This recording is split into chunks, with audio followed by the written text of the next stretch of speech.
मधुबन के बाबा मुरली वाले, आपका क्या कहना, आपका क्या कहना। ओम शांति। आज रविवार 13 अगस्त 2023 बाप दादा की अव्यक्त मुरली। रिवाइज डेट 6 अप्रैल 1995। मुरली सुनने से पहले ज्ञान अमृत मुरली चैनल को सब्सक्राइब जरूर करें। आप सुनते हैं बाबा की मुरली विस्तार से। बाबा कहते हैं, प्योरिटी की रूहानी पर्सनैलिटी की स्मृति स्वरूप द्वारा मायाजीत बनो। प्योरिटी की रूहानी पर्सनैलिटी की स्मृति स्वरूप द्वारा मायाजीत बनो। आज स्नेह के सागर बाप दादा चारों ओर के सर्व स्नेही बच्चों को देख रहे हैं। हर एक स्नेही बच्चों के मूरत में रूहानी पर्सनैलिटी की झलक देख रहे हैं। बाहर के रूप में तो साधारण पर्सनैलिटी वाले हैं, लेकिन रूहानी पर्सनैलिटी में सबसे नंबर 1 है। दुनिया में अनेक प्रकार की पर्सनैलिटीज़ गाई जाती है। शरीर की भी पर्सनैलिटी, कोई विशेषता की भी पर्सनैलिटी और कोई विशेष पोजीशन की भी पर्सनैलिटी। लेकिन आप सबके चेहरे पर चलन में कौन सी पर्सनैलिटी है? प्योरिटी की पर्सनैलिटी। प्योरिटी ही पर्सनैलिटी है। जितना जितना जो प्योर है, उतनी उनकी पर्सनैलिटी ना सिर्फ दिखाई देती है, लेकिन अनुभव होती है। सभी अपने रूहानी पर्सनैलिटी को अनुभव करते हो। आप जैसी पर्सनैलिटी सत्युग में अब तक कोई की है? सारे कल्प में चक्कर लगाओ तो आप जैसी पर्सनैलिटी है नहीं, है ना? तो आपको अपने रूहानी पर्सनैलिटी का नशा है। अनादिकाल में तो परमधाम में भी आप विशेष आत्माओं की पर्सनैलिटी सबसे ऊंची है। चाहे आत्माएं सब चमकती हुई ज्योति है, लेकिन आप रूहानी पर्सनैलिटी वाली आत्माओं की चमक अन्य सब आत्माओं से न्यारी और प्यारी है। अपने अनादिकाल की पर्सनैलिटी को स्मृति में लाओ। आई स्मृति में? देख रहे हो बाप दादा के साथ साथ कैसे रूहानी पर्सनैलिटी में दिखाई दे रहे हैं। अपने आप को देख सकते हो तो चले जाओ अनादिकाल में। कितने टाइम में जा सकते हो? जाने में कितना टाइम लगेगा? सेकंड से कम ना? कि एक दिन, 1 घंटा चाहिए? सेकंड से भी कम। जहाँ चाहो वहाँ पहुँच सकते हो। तो अनादिकाल की अपनी पर्सनैलिटी देख ली। अभी अनादिकाल से आदिकाल में आ जाओ। आ गए या अभी चल रहे हो? पहुँच गए? तो अनादिकाल से आदिकाल में अपनी रूहानी पर्सनैलिटी देखो। कितनी श्रेष्ठ पर्सनैलिटी है। तन की भी तो मन की भी तो धन की भी और संबंध की भी। सब प्रकार की पर्सनैलिटी कितनी श्रेष्ठ है। तो आदिकाल की पर्सनैलिटी देख रहे हो? कितने सुंदर लगते हो, कितने सजे हुए हो, कितने सुख शांति प्रेम आनंद स्वरूप हो। तो आदिकाल में भी अपनी पर्सनैलिटी को देखो। स्पष्ट दिखाई देती है। वह 5000 वर्ष हो गए तो थोड़ा स्पष्ट नहीं है? सभी को स्पष्ट है। होशियार हो सभी। तो अनादिकाल भी अपना देख लिया। अभी आओ मध्यकाल में। तो मध्यकाल में भी आपकी पर्सनैलिटी क्या रही? आपके जड़ चित्र कितने विधि पूर्वक पूजे और गाए जाते हैं। चाहे कितने भी धर्मात्मा, महात्मा, नेताएं पर्सनैलिटी वाले गाए जाते हैं, लेकिन आपके जड़ चित्रों की पर्सनैलिटी के आगे उनकी पर्सनैलिटी कुछ भी नहीं है। जैसे आप सबकी पूजा होती है, वैसे कोई महात्मा या नेता की, धर्म आत्मा की विधि पूर्वक पूजा होती है? कभी देखिए आपके जड़ चित्रों जैसे श्रृंगार किसका होता है? तो मध्यकाल में भी आप आत्माओं की प्योरिटी की पर्सनैलिटी की विशेषता कितनी श्रेष्ठ है। अपना चित्र देखा? आपकी पूजा होती है कि नहीं?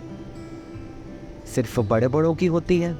हमारी नहीं, डबल विदेशियों के मंदिर है, देखा है, उसमें आपका चित्र है कि सुना है, तो कहते हो कि हाँ होंगे, स्मृति में है, तो मध्यकाल भी आपका अति श्रेष्ठ है। और अब लास्ट जन्म में जो मर्जीवा ब्राह्मण जन्म है, उसकी पर्सनैलिटी देखो कितनी बड़ी है, गायन कितना है। कोई भी श्रेष्ठ कार्य अब तक भी आज के नामधारी ब्राह्मण ही करते हैं, चाहे ब्राह्मण अभी ब्राह्मण रहे नहीं है, लेकिन नाम के तो ब्राह्मण है ना। आपके नाम से, आपकी पर्सनैलिटी के कारण वो भी श्रेष्ठ गाए जाते हैं। तो ब्राह्मण जन्म की पर्सनैलिटी कितनी श्रेष्ठ है। आदिकाल, अनादिकाल, मध्यकाल और अब अंतकाल, सारे गल्फ में आपकी पर्सनैलिटी सदा ही महान रही है। लौकिक पर्सनैलिटी वालों का अगर नाम भी आता है तो कोई विशेष बुक में उन्हों का नाम आता है, फलाने फलाने हैं, लेकिन आपका नाम किस में आता है? साधारण बुक में नहीं आता है, शास्त्रों में आता है। जो भी आदिकाल से शास्त्र बने उसमें किसके चरित्र हैं, किसका गायन है, किसकी कहानियां हैं। तो लौकिक पर्सनैलिटी वालों का गायन विशेष बुक में होता है और आपका गायन शास्त्रों में होता है। और शास्त्रों को कितना रिगार्ड देते हैं, कितना सम्मान देते हैं, बड़े विधि पूर्वक शास्त्र को संभालते हैं, उसको भी बड़े पूज्य के रूप में देखते हैं। जो सच्चे भक्त हैं वो शास्त्र को विधि पूर्वक रखते भी हैं और पढ़ते भी हैं। ऐसे रिवाजी किताबों के माफिक नहीं रखते। तो अपनी पवित्रता की पर्सनैलिटी को सदा ही इमर्ज रूप में स्मृति में रखो। जानते हैं यहाँ है तो हम ही, ऐसे मर्ज नहीं, स्मृति स्वरूप में रखो। जिसके बुद्धि में ये इमर्ज रूप में स्मृति रहती है तो स्मृति ही समृद्धि का आधार है, और जहाँ समृद्धि है वहाँ माया आ सकती है। समर्थ आत्मा के पास माया का आना असंभव है, मेहनत करने की आवश्यकता ही नहीं है। माया का काम है आना, लेकिन आपका काम अभी समय प्रमाण भगाना नहीं है। माया आई और भगाया नहीं, आपका काम है सदा माया जीत रहना। तो माया जीत हो वह माया को बार बार भगाने वाले हो। अभी भगाना पड़ता है, थोड़ा थोड़ा वो दर्शन देने के लिए आ जाती है, नहीं ना। डबल फॉरेनर्स ने माया को सदा के लिए भगा दिया या भगाते ही रहते हैं? क्या हाल है? माया सदा के लिए भाग गई, अभी नहीं आएगी ना, कि थोड़ा थोड़ा आए, कोई हर्जा नहीं। फिर भी आधा कल्प की दोस्ती है, फ्रेंड है ना, उसको ऐसे ही छोड़ देंगे? आवेगी नहीं। सुनाया ना कि समय समाप्त होने के पहले बहुत काल का मायाजीत बनने का अभ्यास चाहिए, अंत में नहीं हो सकेगा। अगर अंत में मायाजीत बनने का पुरुषार्थ भी करेंगे तो क्या हाल होगा? बाप दादा तोते की कहानी सुनाते हैं ना कि तोते को कहा नलके पर नहीं बैठना, पर नलके पर बैठकर ही बोल रहा था। ऐसे ही अंतकाल में अगर बहुत काल का अभ्यास नहीं होगा तो मन में सोचते रहेंगे कि मैं आत्मा हूँ, मैं आत्मा हूँ, लेकिन माया का प्रभाव भी होता रहेगा और कोशिश भी करेंगे मैं आत्मा हूँ, मैं आत्मा हूँ, लेकिन होगा ही नहीं। इसलिए क्या करना है? अभी से मायाजीत बनने का अभ्यास करो, और उसका सहज साधन है अपने रूहानी पर्सनैलिटी को स्मृति स्वरूप में रखो। पर्सनैलिटी वाले की निशानी क्या होती है? जो ऊंची पर्सनैलिटी वाले होते हैं उसकी कहाँ भी किसी में भी आँख नहीं जाएगी। ये ऐसा है, ये ऐसा है, ये ऐसे करता है, ये ऐसे करती है, मैं क्यों नहीं करूँ, मैं क्यों नहीं कर सकती हूँ, मैं क्यों नहीं कर सकता हूँ। दूसरे के प्राप्ति में आँख नहीं जाएगी। क्यों? रूहानी पर्सनैलिटी वाला सर्व प्राप्तियों से संपन्न है, स्वभाव में भी संपन्न, संस्कार में भी संपन्न और संबंध संपर्क में भी संपन्न, भरपूर। वो कभी अपने प्राप्तियों के भंडार में कोई अप्राप्ति अनुभव ही नहीं करेगा। क्यों? रूहानी पर्सनैलिटी के कारण वो सदा ही मन से भरपूर होने के कारण संतुष्ट रहता है। आँख दूसरे की प्राप्ति में तब जाती है जब अपने में अप्राप्ति अनुभव करते हो। तो कोई अप्राप्ति है क्या? गीत क्या गाते हो? अप्राप्त नहीं कोई वस्तु ब्राह्मणों के खजाने में। ये गीत मुख से नहीं मन से गाते हो ना? जो गाते हैं वो हाथ उठाओ। अच्छा, डबल विदेशी भी गीत गाते हो? अच्छा, बाप दादा आज चारों ओर के बच्चों की प्योरिटी की पर्सनैलिटी चेक कर रहे थे। प्योरिटी की परिभाषा को भी अच्छी तरह से जानते हो। प्योरिटी सिर्फ ब्रह्मचार्य व्रत नहीं। ब्रह्मचार्य व्रत में तो आजकल के सर्कमस्टेंस अनुसार कई अज्ञानी भी रहते हैं। ज्ञान से नहीं लेकिन हालातों को देखकर। कई भक्त भी रहते हैं। वो कोई बड़ी बात नहीं है, लेकिन प्योरिटी को सारे दिन में चेक करो। पवित्रता की निशानी है स्वच्छता, सत्यता। अगर सारे दिन में चाहे उठने में, चाहे बैठने में, चाहे बोलने में, चाहे सेवा करने में, चाहे स्थूल सेवा की व सूक्ष्म सेवा की, लेकिन अगर विधि पूर्वक नहीं की, विधि में भी अगर जरा सा अंतर रह गया, तो वो भी स्वच्छता अर्थात पवित्रता नहीं। व्यर्थ संकल्प भी अपवित्रता है। क्यों? आप सोचेंगे कि हमने तो पाप किया ही नहीं, किसको दुख तो दिया ही नहीं। लेकिन अगर व्यर्थ चला, समय गया, संकल्प गया, संतुष्टता गई, तो आपके पवित्रता की फाइनल स्टेज के डिग्री में फर्क पड़ जाएगा। 16 कला नहीं बन सकेंगे, 15 कला, 14 कला, 15.5 कला, नंबरवार हो जाएगा। तो अपवित्रता सिर्फ किसको दुख देना या पाप कर्म करना नहीं है, लेकिन स्वयं में सत्यता, स्वच्छता, विधि पूर्वक अगर अनुभव करते हो तो पवित्र हो। निकल गया, बोलना नहीं था लेकिन बोल लिया, तो इसको क्या कहेंगे? मालिक है। इसलिए अमृत वेले से लेकर रात तक अपने संकल्प, बोल, कर्म और सेवा सबको चेक करो। मोटे रूप से नहीं चेक करो। अगर मोटे रूप से चेक करेंगे तो देखो, चंद्रवंशी को मोटी निशानी तीर कमान दिया है और सूर्यवंशी को कितनी छोटी सी मुरली दे दी है। मुरली कितनी हल्की है और तीर कमान कितना मेहनत का है।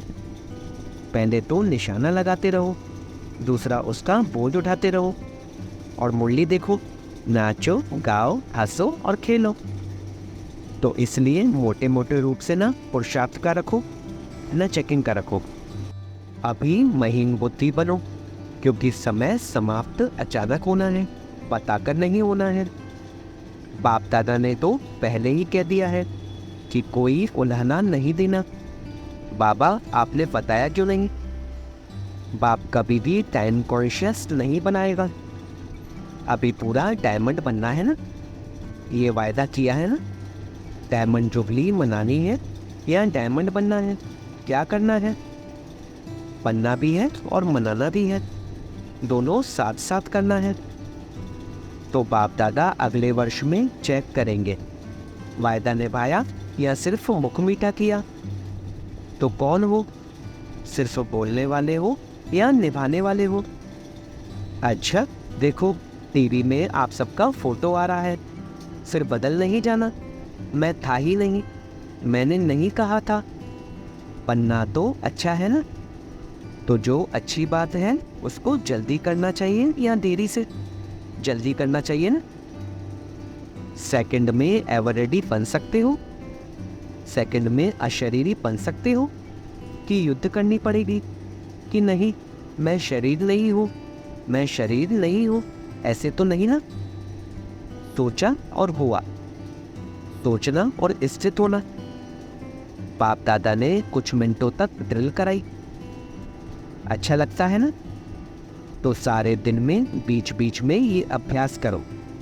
कितने भी बिजी हो, लेकिन बीच बीच में 1 सेकंड भी अशरीरी होने का अभ्यास अवश्य करो। इसके लिए कोई नहीं कह सकता मैं बिजी हूँ। 1 सेकंड निकालना ही है, अभ्यास करना ही है।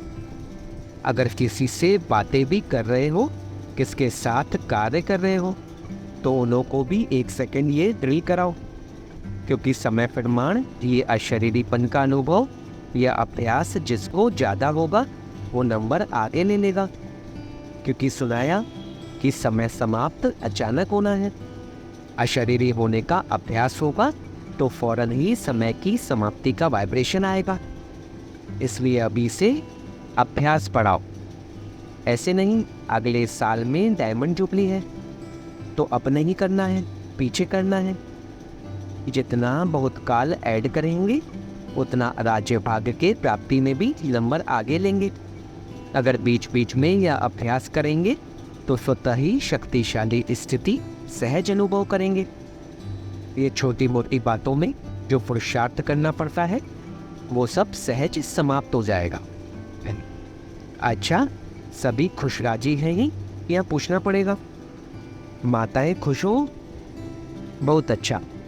देखो कहाँ कहाँ से मेले में पहुँच गए हो।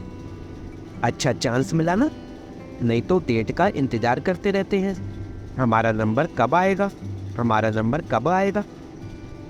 अभी तो खुला निमंत्रण था ना, सब ठीक अच्छी तरह से गए हो ना। बेहद अनुभव हो रहा है ना कि थोड़ी थोड़ी तकलीफ है। बुजुर्ग माताओं को तकलीफ नहीं हुई है ना। लाइन में लगो तब ही खाना मिलेगा। लाइन में लगने में थकावट नहीं होती ना, मज़ा आता है। इतना बड़ा परिवार कब मिलेगा? तो परिवार को देखकर हर्षित होते हो ना। भक्ति मार्ग के मेले से तो अच्छा मेला है ना। और 2 दिन बढ़ा दे कि बस का खर्चा होगा। घर नहीं याद आएगा, नौकरी नहीं याद आएगी ना। ये भी कुछ नवीनता होनी चाहिए ना। तो ये मेला भी एक नवीनता हुई, नवीनता का अनुभव कर लिया। अभी फिर पुरानी बातें थोड़ी होगी, नई बातें होंगी ना। नई बात पसंद आती है या पुरानी? नई बात अच्छी लगती है ना। अच्छा, चारों ओर के सर्व रूहानी प्योरिटी की पर्सनैलिटी वाले विशेष आत्माओं को, सदा आदि से अंत तक पर्सनैलिटी की झलक दिखाने वाली श्रेष्ठ आत्माएं, सदा पवित्रता, स्वच्छता, सत्यता के शक्ति से स्व को और विश्व को परिवर्तन करने वाले विश्व परिवर्तक आत्माएं, सदा निमित्त भाव से सेवादारी बन प्रत्यक्ष फल अनुभव करने वाले अनुभवी आत्माओं को बाप दादा का याद प्यार और गुड मॉर्निंग। रूहानी बाप की रूहानी बच्चों को नमस्ते। हम रूहानी बच्चों की रूहानी बाप दादा को सिकवा प्रेम से नमस्ते नमस्ते नमस्ते बाबा, शुक्रिया बाबा, शुक्रिया। आज की मुंडियों में दादियों से अच्छा रहा मेला, कोई तकलीफ तो नहीं हुई ना। सबके शुभ संकल्प और उमंग उत्साह के संकल्प से सफलता है ही है। यह संगठन का संकल्प ऐसे होता है जो असफलता को मिटा देता है। जैसे किला होता है ना, तो किला कमजोर तब होता है जब एक भी ईंट हिलती है, और सब ईंटें मजबूत हैं तो किला कभी हिल नहीं सकता। विजय है। तो ये भी संगठन से उमंग उत्साह और श्रेष्ठ संकल्प से सहयोग से सफलता हुई पड़ी है। अच्छा लगा और समय प्रति समय और अनुभव करते जाते हैं। पहले क्वेश्चन उठता था ना, लेकिन जो सोचो उसमें सफलता है ही है। तो सफलता मूर्त का वरदान संगठन की शक्ति को मिलता है। बाप दादा सदा गुड मॉर्निंग गुड नाइट करते हैं। अच्छा डबल विदेश ओढ़ रहा है ना, अच्छा है। ओम शांति। आज का वरदान स्वराज्य अधिकारीपन, कर्मेंद्रियों को ऑर्डर प्रमाण चलाने वाले अकाल तख्त सो दिल तख्त नशीन भव। स्वराज्य अधिकारी बन, कर्मेंद्रियों को ऑर्डर प्रमाण चलाने वाले अकाल तख्त सो दिल तख्त नशीन भव। मैं अकाल तख्त नशीन आत्मा हूँ, अर्थात स्वराज्य अधिकारी राजा हूँ। जैसे राजा जब तख्त पर बैठता है तो सब कर्मचारी ऑर्डर प्रमाण चलते हैं। ऐसे तख्त नशीन बनने से यह कर्मेंद्रियां स्वतः ऑर्डर पर चलती हैं। जो अकाल तख्त नशीन रहते हैं उनके लिए बाप का दिल तख्त है ही, क्योंकि आत्मा समझने से बाप ही याद आता है। फिर न देह है, न देह के संबंध है, न पदार्थ है, एक बाप ही संसार है। इसलिए अकाल तख्त नशीन बाप के दिल तख्त नशीन स्वतः बनते हैं। आज का स्लोगन: निर्णय करने, परखने और ग्रहण करने की शक्ति को धारण करना ही होली हंस बनना है। निर्णय करने, परखने और ग्रहण करने की शक्ति को धारण करना ही होली हंस बनना है। ओम शांति।